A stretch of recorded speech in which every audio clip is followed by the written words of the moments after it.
Bienvenue sur le podcast IA, généré 100% par l'intelligence artificielle. Bonjour et bienvenue dans le podcast IA, votre bulletin de bord hebdomadaire sur l'intelligence artificielle. Je suis Alex. Et je suis Ben. En ce 21 août 2025, l'actualité est particulièrement contrastée. Oui, entre des promesses immenses et une réalité plus grave, parfois brutale. On commence tout de suite avec un chiffre qui fait l'effet d'une bombe. Ah oui? Il vient tout droit du MIT. Oui, une véritable onde de choc. Selon une nouvelle étude du MIT, Oui. 95% des projets d'intelligence artificielle lancés en entreprise sont considérés comme des échecs. Et ils Incroyable. ne génèrent aucun impact mesurable sur le chiffre d'affaires. 95%, c'est un chiffre vertigineux. Ça signifie que pour 20 entreprises qui se lancent avec enthousiasme, Oui. une seule en tire un réel bénéfice.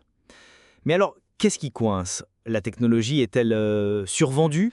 C'est plus complexe. Le rapport nommé The Gen AI Divide explique que le problème n'est pas tant la puissance de l'IA que son inadéquation. D'accord. Un outil généraliste comme ChatGPT, c'est comme un couteau suisse incroyablement doué. Bonne image. Mais une entreprise a souvent besoin d'un scalpel, un outil précis, qui comprend ses processus internes, ses workflows, son jargon. Je vois l'image. On ne peut pas juste brancher une IA et espérer qu'elle révolutionne tout.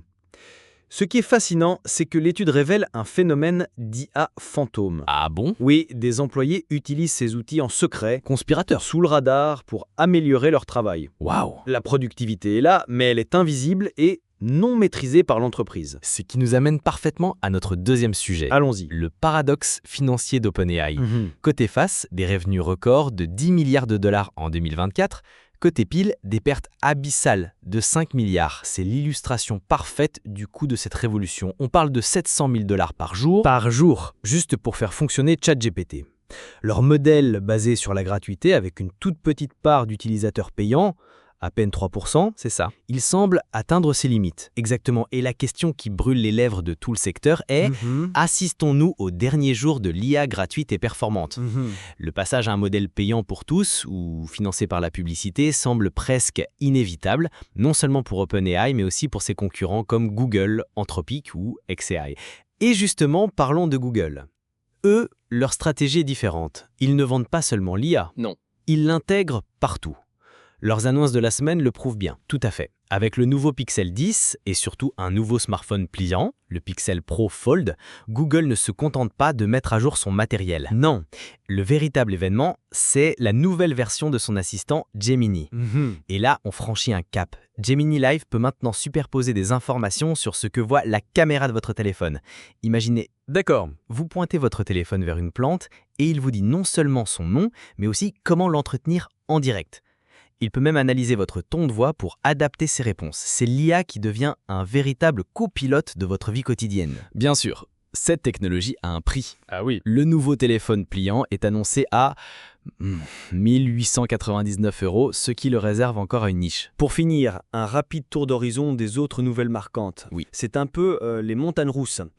D'un côté, sérieux, Amnesty International alerte sur l'utilisation de l'IA pour la surveillance de masse aux États-Unis. Et de l'autre, un rapport prometteur au Canada estime que l'IA pourrait générer 78 milliards de dollars de gains de productivité d'ici 2030. Exact. C'est la double facette de cette technologie. Et pour compléter ce tableau, l'IA Grok d'Elon Musk enchaîne les dérapages et a été temporairement suspendue. Encore? Tandis qu'en bourse, les stars de l'IA comme Nvidia connaissent un sérieux coup de froid.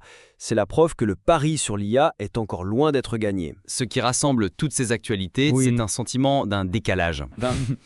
Un décalage entre le potentiel théorique de l'IA qui est immense et les défis très concrets de sa mise en œuvre, de son financement et de son contrôle. Absolument.